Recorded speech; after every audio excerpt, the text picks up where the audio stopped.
All night, leopard frogs puff their throats, sing for their mates, while I cocoon a man with rocking.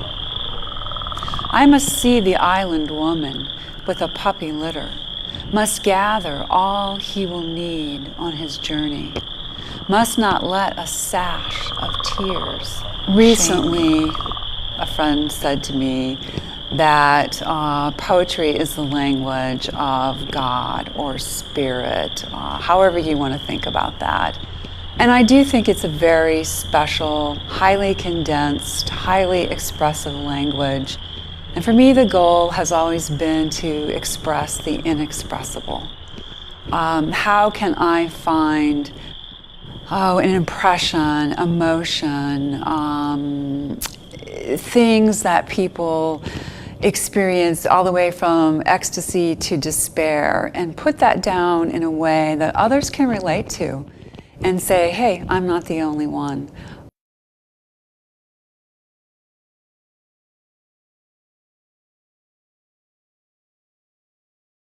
From my endowed chair, I wrote a series of poems and titled them Red Earth Dreams of Green Island Woman.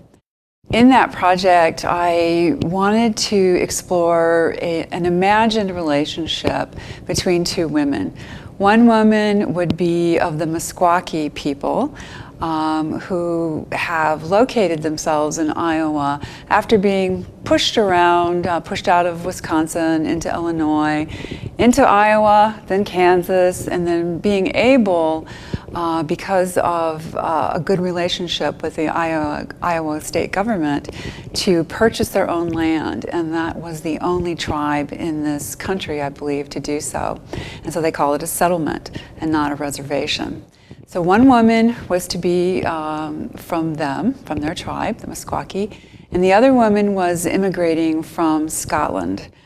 So I set this in the mid-1850s, which was about the time that the settlement was purchased and began to be occupied by returning members of the Meskwaki Nation. I had to do a lot of research to figure out just what was going on in Iowa at that time. What were the native plants, animals, the flora, the fauna. I wanted all of that to be as accurate as possible. And then a lot of imagination. What would it be like to be a people who had had contact for a couple of hundred years, and what had changed in their lives by that point? The shared beauty really did come through, I think, in the floral designs that the Meskwaki adapted from the Scandinavian peoples.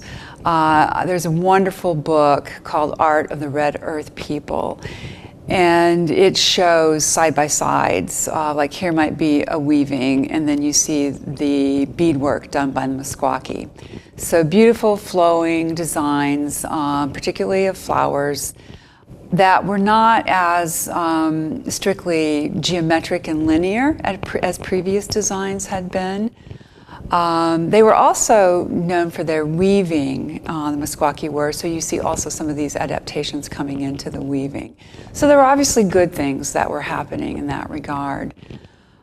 The way that it fits into Kirkwood in the larger sense for me, partly is through the Native American population that we serve. It's been very hard, I think, across the country for Native Americans to feel a sense of welcome at,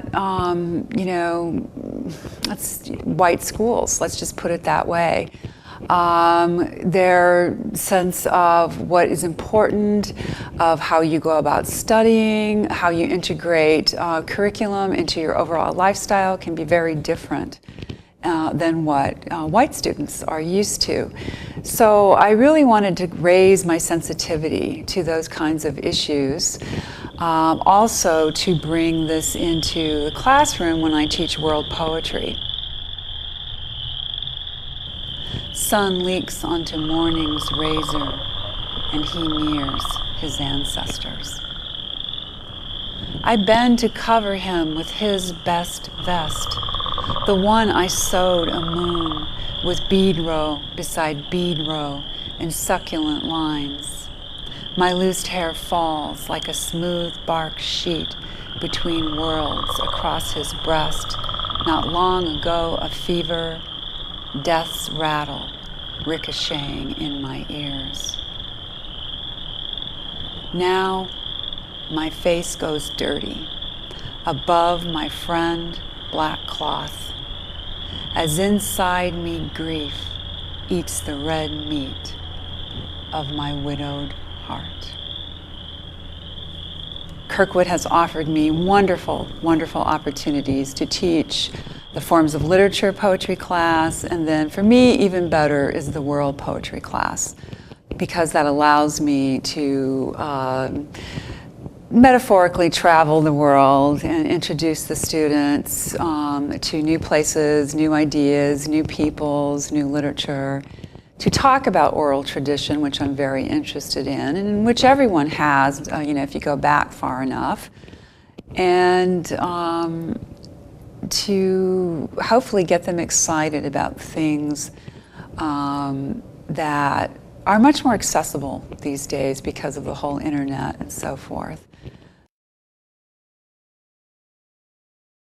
I just think it's the perfect art form for that, and for me as a person. But I like working on about 5 or 6 poems at a time. I work on one, I put it aside, I let it cook, put it on the back burner, as I say, and then I'll go on to something else, and then I come back, and I do this repeatedly until I'm happy with something. I think that would be a much harder process if I were working on a novel. I like seeing what artists are doing, that writers in particular, because I am a poet and that's what I do. That's the way I explore these kinds of tensions. We roll the Iowa Trail in our wagon tight as a coffin.